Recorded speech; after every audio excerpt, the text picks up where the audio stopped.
Live via satellite, it's Rockline. The show where you interview the biggest stars in rock and roll. Rockline is brought to you by The Moment of Truth on Fox. Hi, I'm Bob Coburn in Los Angeles, and tonight from San Antonio, Texas, we welcome Iron Maiden. Hopefully you're aware the show was recorded on a previous night as the band began the second leg of their massive North American tour. So all you need to do now is turn it up and enjoy. Let's welcome our guests. For Iron Maiden, there was no radio for years and years, no TV to speak of, no internet back then, very little press, and through their hard work and response from you, their fans, they've become one of the biggest bands in the world, selling almost 100 million albums worldwide. From Iron Maiden, Rockline welcomes Dave Murray. Good to have you on the show. Great, good to be here. And Bruce Dickinson. Bruce, welcome back. There. Thank you. Been a long time. And welcome to radio, Rockline Radio, and all kinds of stations all over the country. So well and so deserved and unusual for you. Any idea why radio's not played you guys over the years? We're not Led Zeppelin. There are those who would bless you for that. No, I mean, we've got nothing against Led Zeppelin, but I mean, I think, American radio, for whatever reasons, has kind of got into certainly in a kind of fossilized state where it just seemed to like to play, the same things over and over again. And, I guess when, they could sell advertising through it, and that's kind of, what American radio does, really. So, we respect that. That's fine. But we decided that we couldn't rely on radio playing what we did. And so we didn't really make music specifically for radio stations. We made music for our fans. So we thought, well, if we don't get played, then, hey, we'll just have to do it another way, the old-fashioned way. Yeah, actually, yes, by touring. I mean, we've spent many years touring, going from state to state and playing as many concerts as possible. So it's always been consistent. We record an album and then tour with it. And so that's what we're just taking music to the fans. And although we may sidestep the radio some of the way, I think, we actually turn up and performing is really what it's all about. I mean, it's consistent at any rate. I mean, at least nobody else plays us on the radio anywhere else in the world. It's not just America. Well, Rockline is an island, so to speak, and we love doing shows like this. In fact, we're not actually on the air right now because you guys perform tomorrow night in San Antonio. This is really the only time we could do it. It's only the fifth artist in the 27-year history of the show that this has happened for, so you're in good company here. So you'll leave Rockline tonight and then go to rehearsal, is that correct? No, we've already had a whiz through the set yesterday when we got in, and today, in actual fact, Steve went down with a stomach bug early this morning. Oh, no. So we've been using the time this afternoon to run through. All the monsters have been going through their paces this afternoon. So we've had the Big Eddies out, and we've been having the special effects and setting off the pyros and making sure we're not going to get blown up by mistake, standing where we shouldn't, and all that kind of stuff. So we've been using it to good effect. Special effect, that is. Speaking of that kind of thing, a lot are saying this tour is arguably the most impressive ever for Iron Maiden. So many countries involved, attendance records being set, all the gear on Ed Force One. You guys must be having the time of your lives doing this. Yeah. Actually, but find the points on it. Actually, had a blast. Yeah. What was your question? I mean, yeah. It's an inferred question. Yeah, but you're absolutely correct. I mean, we were kind of pinching ourselves when we were flying around the world in our own airplane with huge eddy on the tail, and it was incredible. It was the arrival of the band in a lot of these countries was almost like presidential. I mean, we were on the front cover of the newspapers, and I mean, we played in Costa Rica. We don't even have a record label in Costa Rica, and 30,000 people showed up. It was the biggest outdoor event there's ever been in Costa Rica, and they knew every word of every song. And we're like, wow, this is amazing. That's really remarkable. You have great fans, don't you? You have incredible fans. We do have incredible fans. I mean, without our fans, I mean, clearly we wouldn't exist. But even more than that, they really do the job of promoting the band, and what other people have to employ marketing people to do. Our fans do it for us on our behalf because they believe in what we do, and so we don't want to let them down. Yeah, so when the T-shirts, you know, Eddie especially, you know, really comes across as a powerful image, and I really relate to that, and it's that crossover. That's got the music and Eddie and that whole imagery thing, and that's what it's about, really. It's the fans, definitely. We said on our website, if you don't call in for the show tonight when we're not on the air, that Eddie will come kick your ass. So we just kind of laid it out on the line like that. Let's play. It's true. It is true. He has their address. It's all out there on the internet. You know, it's the most insecure thing in the world, so we can find you. Well, if it's on the internet, by gosh, it must be true. Let's play a song right now, and then we'll take calls for Bruce Dickinson and Dave Murray of Iron Maiden. Bob Coburn, you're listening to Rockline. Time for Run to the Hills.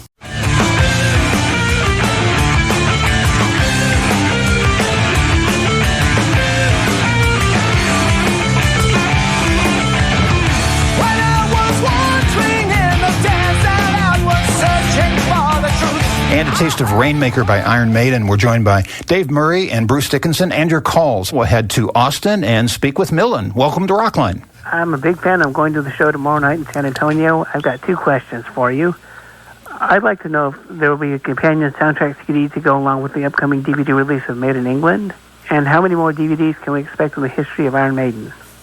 I'm not actually sure whether there's a companion CD release. I mean, we've got now. I tell you what, we do have. We've got the Oracle in here with us. We've got Mr. Rod Smallwood over here, and he knows all things about CD releases. You may not believe this, but we are woefully ignorant of things like, you know, CD releases, because we get them and go, wow, that looks cool. Who did that? And we're like, oh, we did. Oh no kidding. You know, we're going to pass you over to Rod Smallwood. He's going to answer these questions. He's going to answer these questions on behalf. He knows all. The man, the Oracle. That's right.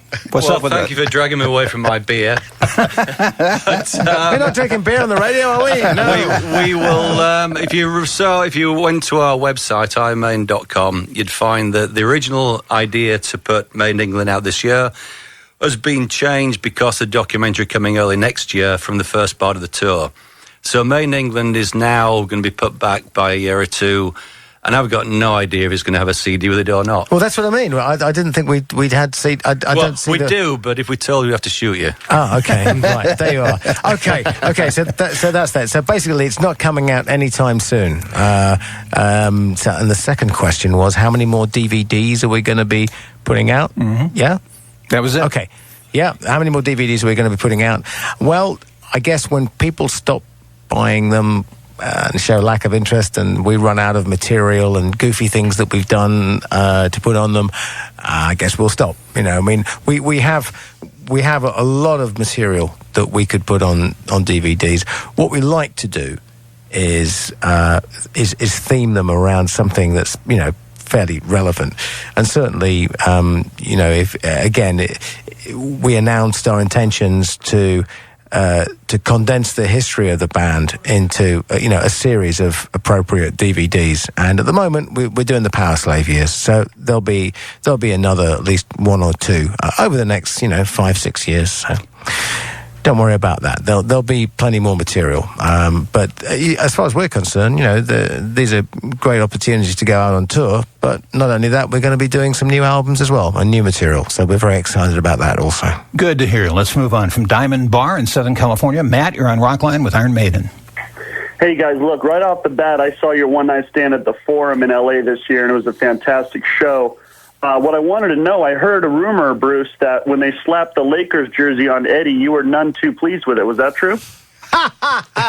We've got the criminal responsible in the studio because well, it wasn't that I'm a Lakers fan or not a Lakers fan. In actual fact, I really don't know much about basketball at all. They are a basketball team, aren't they? That would be correct. Yes. Yeah, there you go. Correct. Yeah. So I think it's a tiddlywinks. I don't know.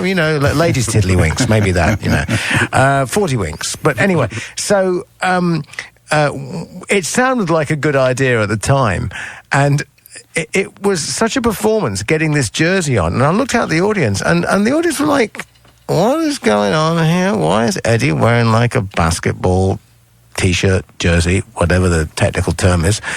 And I thought, this doesn't really work. I'm getting the vibe here that the audience is really not interested. Maybe Jack Nicholson's interested, but they're not, you know. And so I had to go at the end and say, look, I'm really sorry. You know, we don't really care about basketball. We're a rock and roll band, actually. And this huge cheer went up, so I went, oops, you know. So any Lakers fans out there, you know, I apologise. Well, no, I don't really. Yeah, we're not a basketball band. We're a rock and roll band. Oh, there you go. Thank goodness for that. Somebody had to play with the madness. Can I play with madness? It's Iron Maiden on Rockline. Back to the phones. We head to Mobile, Alabama. Bruce, you're on Rockline with Iron Maiden. Hey, what's up, guys? All right. You're up. I'm doing fine. I was wondering, well, I'd say this. You guys are the most amazing, awesome band in the world. I was there with you guys when I was 8 years old, but I just want to tell you, but anyway, I hear that you have a new movie coming out. It's Chemical Wedding, and I was going to ask, you know, what kind of things are behind that? What are you doing with it? Like inspirations and stuff like that? Well, the movie actually is not. It's not strictly it's not at all an Iron Maiden project. It's something that I've been working on for 15 years with a guy called Julian Doyle and several producers. And it's to do with a guy called Aleister Crowley, who was an eccentric British black magician in the Edwardian period, and so we bring him back in the year 2000. Essentially, it'll be out. It'll be lurking around America sometime. And in fact, there's a trailer for it on the Iron Maiden website, and if you go on YouTube and all the rest of it. But yeah, if you go on the website, it's all on there. The trailer and links to the movie and all the rest of it. There's a soundtrack, so it'll be out in America, but it's not actually an Iron Maiden project per se. It's a standalone, separate thing. Bruce, you have the three solo albums, Accident at Birth and Skunkworks and The Chemical Wedding. How much of The Chemical Wedding album is in the movie? Well, it's a funny story, but the title, The Chemical Wedding, predated The Chemical Wedding album. And we sold the concept of the movie to one American production company who then sat on it for 4 years and decided not to make any movies. And by that time, I'd really gotten kind of fed up of not getting this movie made, and I had this great title kicking around. So I thought, well, hell, I'm going to make some music out of it anyway. So I called the album Chemical Wedding, almost out of frustration at not getting the movie underway. The title track for the movie, or what was originally a track called Man of Sorrows, which is actually on the previous album, Accident of Birth. So it goes back quite some time, this film and the genesis of it. So now with the whole thing's come full circle, and it looks like it was a plan, but it really wasn't. There's the story for you. More calls coming up in just a moment. I'm Bob Coburn. You're listening to Rockline with Dave Murray, Bruce Dickinson, and more of your calls right after this. Rockline is brought to you by Fox. This summer, Fox is heating up Tuesday nights. The Moment of Truth returns with all new contestants in the hot seat. Be there for the return Tuesday at 8, 7 Central on Fox. Where Eagles Dare takes us to this next time out on Rockline.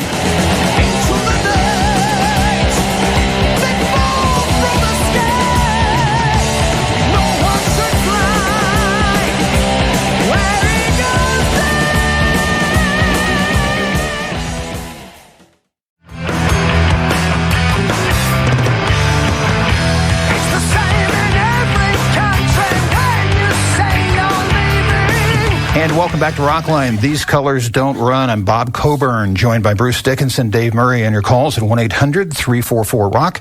You can see who's coming up on the program at rocklineradio.com. A pretty impressive lineup. Rocklineradio.com for the upcoming guest. Time now for the Rockline Encore question. It's brought to you by Goodyear, innovative technology to help you get there. Here's the guys from Boston. Hey, this is Tom Scholes. And Gary Peel from the band Boston. And Iron Maiden's always been one of my favorite English bands. And I wanted to ask them, because they're English, and they've toured Europe a lot more than we have, because they're so close over there. But in their mind, what is the best town for the best rock audience in Europe? I won't ask for England, that's too close to home. But in Europe, what's the most fun town to play? I reckon it's got to be somewhere up north, hasn't it? Where do you reckon? I'm going to say like Gothenburg. Yeah. No, Barcelona, Milan. I don't know. I think the Swedish places. DB. I reckon the Swedish audiences. I gotta agree. Well, metal's still hugely popular in Sweden and most of the Scandinavian countries. So. Yeah, I'm going to go with the Swedish thing. I mean, the Italian fans are great; they are, but I'm going to go with the Swedish audiences. There you go. Pure passion alone. Yeah, just passion alone. Passion alone. And it's just and they have a lot of blondes there, don't they, as well? Which helps. Yeah, it helps. Especially if they're good-looking plots of the female persuasion. If it's dark out there, you can see them more, because they're blonde, and their blue eyes reflect in the lights and stuff, Well, a good crowd will certainly get a band going, as evidenced in Live After Death, the DVD. The crowd in Long Beach was ravenous those 4 nights, and it shows in that DVD. Let's take some more calls. We'll head to San Antonio, where our guests are this evening. This is John. Welcome to Rockline, John. My question is, I've noticed that you have a new 3-guitar lineup. Does it add any intensity to the dimension of the sound and perhaps even the overall quality of the concert experience? Dave, you want to field that? Yeah, absolutely. I mean, I think it's actually made the band kind of heavier, obviously in some parts, but it gives the guys a little bit more space as well. So together, it's just kind of, there's a great reaction the way we play together. And we don't work that hard at it. It just comes natural, especially if there's new material we're working on in the studio. Everyone tends to just, lock in immediately. And so for live, there's stuff like 3-part harmonies now that probably weren't on the album that we could add. And it's just made it, I think personally, it's more musical sounding as well. And to say we get on great together as well, and there's a great interaction. But I think overall it's going to be musically, it's going to be heavier, yet there's going to be some, more melodic as well. And you can see the fun you're having on stage. There's no doubt about that. Good call, John. We'll move on, talk to Juan in Kissimmee, Florida. Welcome to Rockline, Juan. Hi, guys. My question is for Bruce especially. Why you seem to be so upset during your visit to Puerto Rico, actually, when you get to the airport in the actual show? When we got Puerto Rico, we had 1 or 2 really crazy episodes. When we actually got to the venue, they'd had no power there for most of the day, and we were on the verge of cancelling the show. I mean, it got really, really close. The promoter had really messed up, and we'd sent all kinds of faxes and things like that, confirming what we required, and it was really, really disorganized, So it was a pretty strange. It was a pretty strange sort of, setup. But we did get it sorted out, and it was really good in the end. I mean, it was a fantastic night and a great audience there. My producer Greg whispered in my headphones that Juan was at that show, so he had the fans' view of that. Good call, Juan. Thank you very much. Chris is in New York, Medford, on Long Island. Welcome to Rockline, Chris. Hello, Bruce and Dave. It's a pleasure. Hi. Hi, it's a pleasure to have a couple minutes to talk to you. I have a question, but before I ask you the question, I have one statement. I've been listening to you guys for over 25 years. I'm 43 years old. This past year, I had to deal with cancer. 3 things I asked for my wife to bring me to the hospital: pictures of my kids, CD player, and my Iron Maiden CDs. Your music got me through a tough time. I just wanted you guys to know that. You guys are the best. I do have a question for you. What is the status of Clive Burr, and will there be any more Clive 8 shows in the future? You guys are the best. Thank you.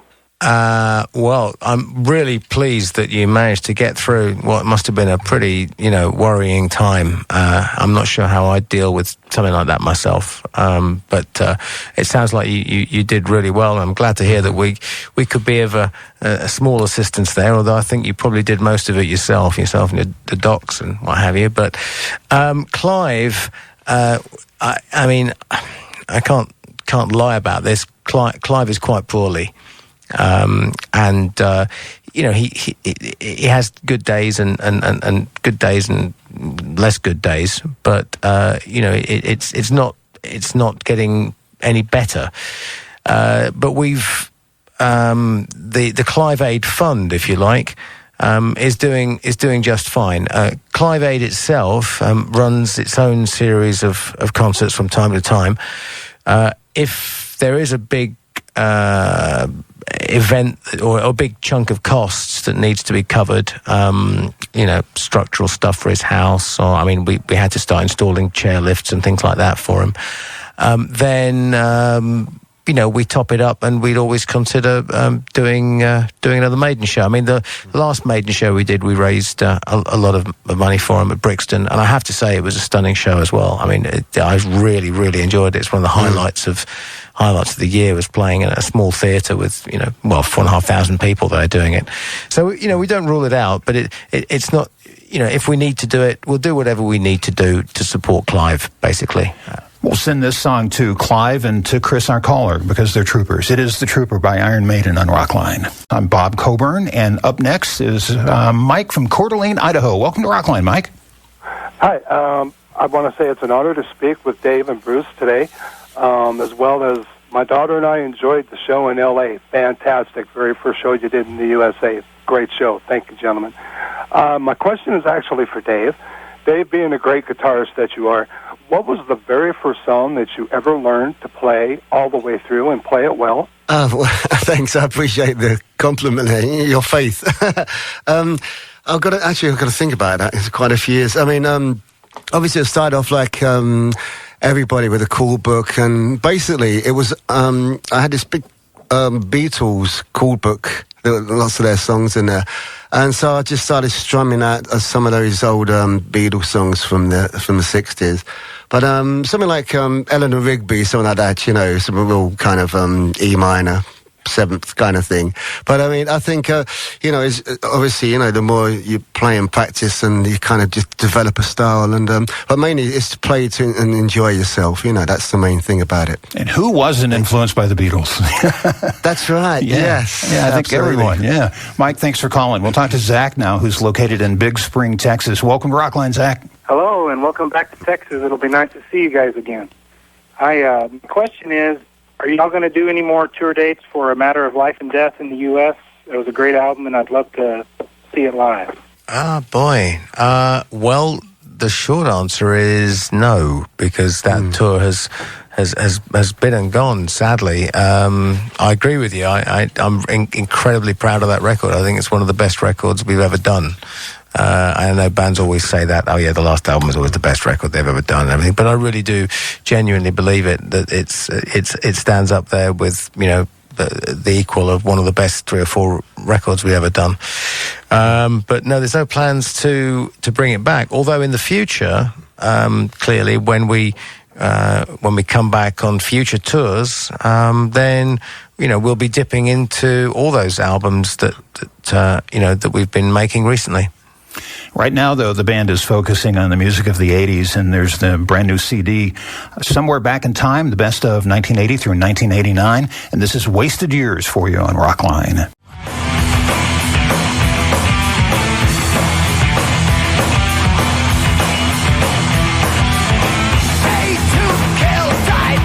And, of course, a little bit of The Mercenary for you there by Iron Maiden. We're with Bruce Dickinson, Dave Murray, and your calls, and Bob Coburn. Let's go to Brooklyn, shall we? Israel, welcome to Rockline.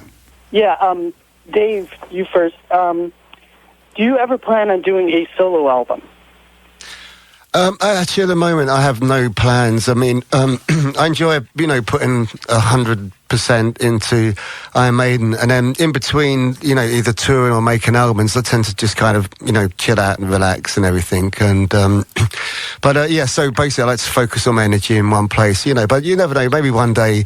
But it'd probably be more as a fun kind of project, just to get together with a few mates and play, that kind of thing. But so at the moment, I'm totally absorbed with the band, and basically I'll get, I can play and to my heart's content, and I'm able to express myself musically through the band. So I have no need to really, to go elsewhere at the moment.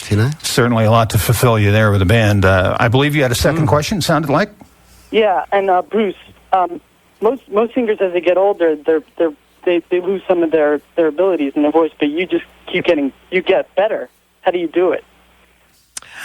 Well, I don't know whether. It's very nice of you to give me a kind of backhanded compliment there. Well, there's a few things happen with voices, and they do change certainly as you get older. I mean, and they also change as you sing more as well, because your voice is really, developing all the time. All I'll say is I like my voice a lot more now than I did. If I listen back to, how I was singing, sort of like in the, mid 80s, there was a lot of stress on it. We were working really, really hard, and there was very little recovery time in sickness and things like that. And so, it was suffering. I was treating it fairly harshly, put it that way. But one had to at the time, because that was just the requirements of being on the road with the band. And I've been lucky that there's been no lasting damage or anything like that to it.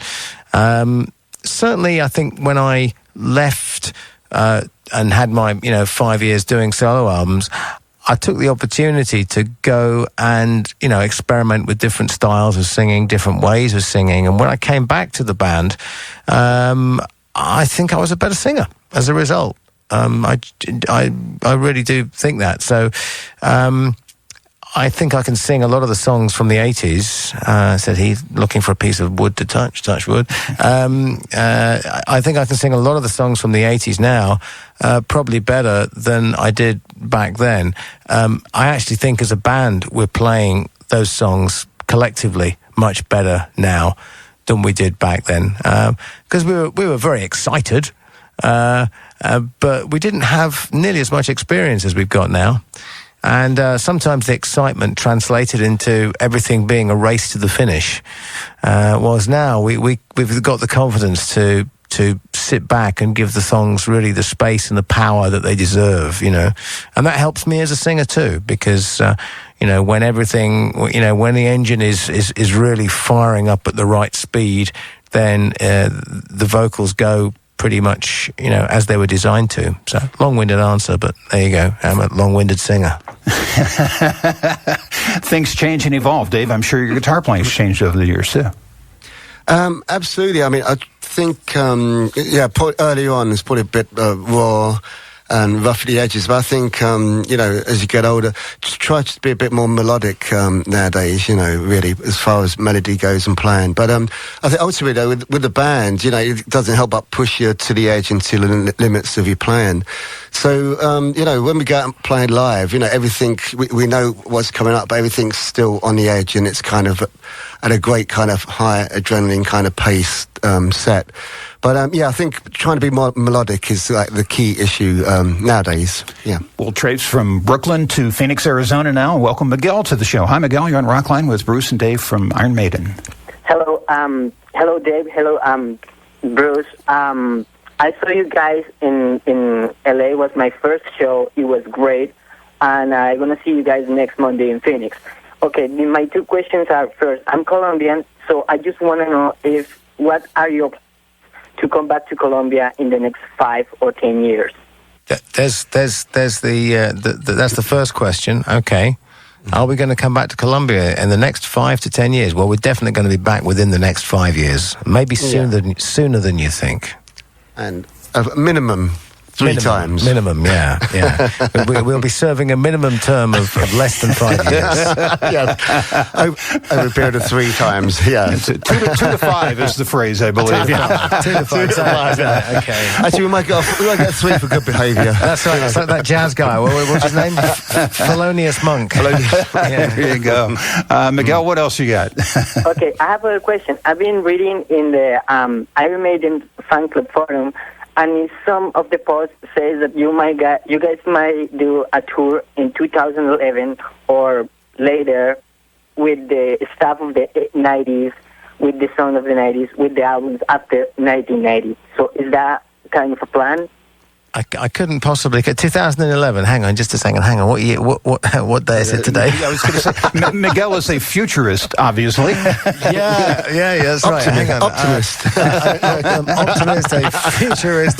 Futuristic, optimistic. Miguel, can you give me any idea what the price of oil is going to be in the year 2015? No, I tell you, hang on a minute. 2011, 2008 now, 2009. Counting on fingers now. Oh man, that's why. Look, if we haven't gotten to play some of those songs of the 90s before 2011, and we haven't gotten to Columbia, there's something really wrong with us. Well, there you go. I don't know what I'm doing next Tuesday, actually, so toss that in the mix. Dan is in Denver. Now Dan's on Rockline with Bruce and Dave from Iron Maiden. Hi, Dan. How you guys doing tonight? It's a pleasure to talk to you. I've been a longtime fan. Proud to say that this Sunday I'll be seeing you guys with my 11-year-old son in Albuquerque. Got a question for the two of you guys. Between the two of you, what's your writing styles? How do you guys work together? And how does that translate to your favorite song to play on stage? Writing styles? You mean like the physical process of how we just go about generating stuff, material? Yeah, how you put it together. Mm-hmm. Okay. Dave? Yeah, well, maybe if I have like a couple of riffs, a couple of chord sequences, I normally sit down with Steve and he'll come up with some melodies. And then in the past, the couple of songs, say like a song like Rainmaker, had sort of melodies and the chords. And then we sat down with Bruce, and Bruce pulled out some lyrics, and immediately it just the lyrics and the way Bruce sang it just kind of molded together perfectly. So sometimes it can be kind of as simple as that, and other times it could be kind of obviously more complex. It depends on the shape and type of song. But generally we'll sit down over a period of a month or so with working on new material and rehearsing, and there's a thing going around, driving over to people's houses, each other's houses, and kind of sharing ideas really. Yeah, we are, I think the word is probably primitive in the way we write songs. You'd be really shocked at how we actually write songs. Steve does a lot of whistling, and I'm not, this is not a joke, I'm not winding you up, seriously. A lot of Steve's songs are done on an old cassette recorder, and he wanders around and he gets a melody in his head, and he'd be the first guy to say he's not like the world's greatest singer, so he whistles the tune. And that's his demo. So the Trooper sounded like... And I've heard him play the demo, and I went, yeah, okay, what's that one then? And that's how he wrote the Trooper, Then he just goes away and figures it out in the bass or whatever. For me, I used to have. Adrian is big into. He's got like a studio, and he does drum machines and stuff, and lays it all down and organizes it all and everything else. And I tried doing that. I'm far too lazy and impatient, So I just go around somebody's house where they've got all that stuff, and I say, "Can you play me all these riffs?" And they play me the riffs, and I wander around like some demented genius and go, I've got it. And I write it down, and they go, what about a chorus that sounds like this? They say, right, great, excellent. And then that's how we write the song. And I go away and sit in the pub and go, I wonder what the song's about. And then I have a couple of beers, and then I figure out what it's about, even though I wrote this chunk of stuff. And then I go back, and then we refine it, and we muck about with it. And then we all get into a room together, because there's usually a piece missing. We've got like 2/3 of the song, or most of it. And then somebody else comes and says, I've got a bit that will go with that. And so it's a bit like putting together a jigsaw, but you don't know what the picture's going to be. But you've all got little pieces, and you all bring the pieces together and you fit it together. And the beauty of writing the song, and indeed the whole album, is discovering what you're writing. You think that people start with an idea of, we're going to go and write this, but actually the song writes you. You write the bits of the song, and the song actually comes out, and it might not end up. The song might end up completely different to the way you thought it would end up at the end, and that's personally what I find the most exciting about the writing process, is seeing where it leads you. It's a little journey, it's a puzzle, and it's really exciting. That's how we write. I'm glad you whistled too, Bruce. I had Wind of Change by Scorpions locked in my head for quite some time. Please, no. First of all, I'm a terrible whistler, and thirdly, please, not the whistling song. No, anything but the whistling song. Dan, I don't think we have time. I'd rather listen to a kettle. Dan, I'm sorry, I don't think we have time for the other 9 questions that you asked there, so we're going to move on, and thanks for calling us tonight. This is 2 minutes to midnight. It's Iron Maiden for you on Rockline.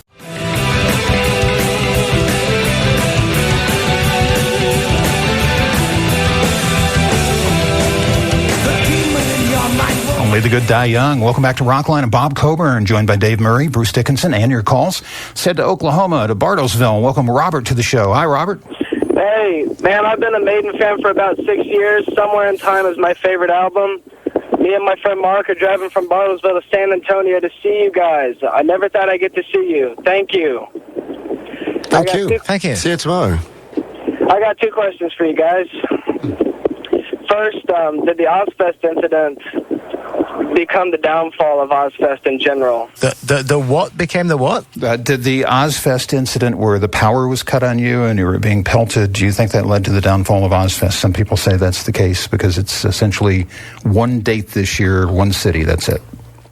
I mean, no, I honestly think that, that would be putting far too much on that whole incident, I mean, I think it's actually one of the few questions we've had for years on that whole thing. I think most people understand what happened. It was a very unfortunate and rather childish event. So we just, like the duck, the water goes off our backs and we just carry on doing what we do, which is playing to Iron Maiden fans, because they're the people that matter.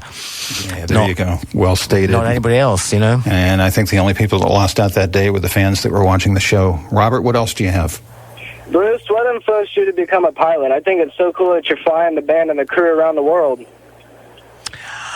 Well, that was a fair amount of members of my family were all involved in the Air Force and stuff like that, but I always thought I was too stupid because I wasn't the world's greatest mathematician, and I never really got high school physics, So, I went into music and rock and roll, and I didn't really have time for very much else. And then it was kind of joking, but not really. Nico got his pilot's license whilst we were doing an album, and I went up with him a few times, and he's actually a really good pilot.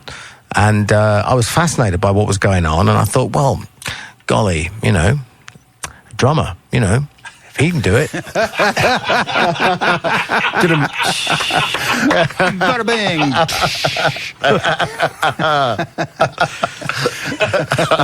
So there I was, and the only thing I was worried about was that he might spontaneously combust. Right. But I mean,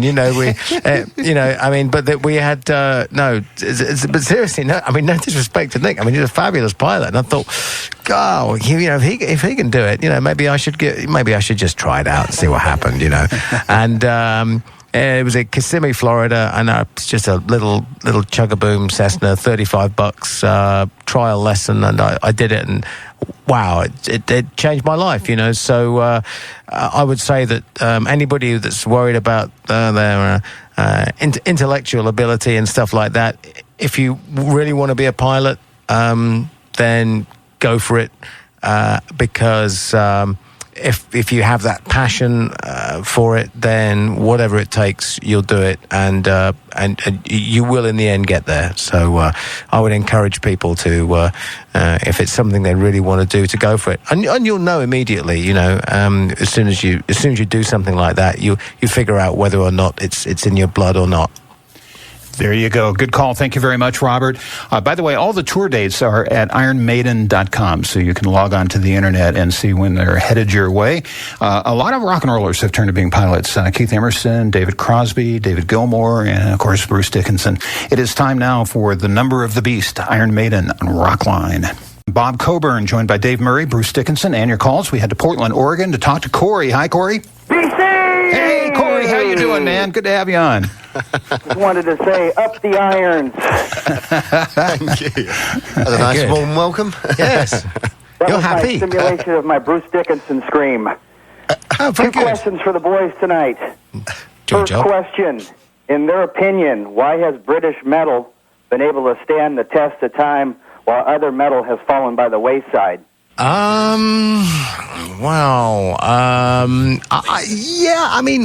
agree with you that that there's a lot of British metal bands that have stood the test of time extraordinarily well. But at the same time, I wouldn't do down your own homegrown stuff as well. I mean, America has produced some pretty influential metal albums over the years. I mean, just think of the first couple of Guns N' Roses albums. Just going back, think of System of a Down, stuff like that. These are great records. Not to mention Metallica, of course. So, so don't do down, the whole American thing. I think that British bands tend to be, how can I put it, somewhat more eccentric. Over the long term, and maybe that's why. Maybe that's why. I don't know. Well, Rod Smallwood, your manager, of course, also has a rising Welsh band, Bullet for My Valentine. There's a lot of good metal coming from a lot of places. Corey, what else did you have for the guys?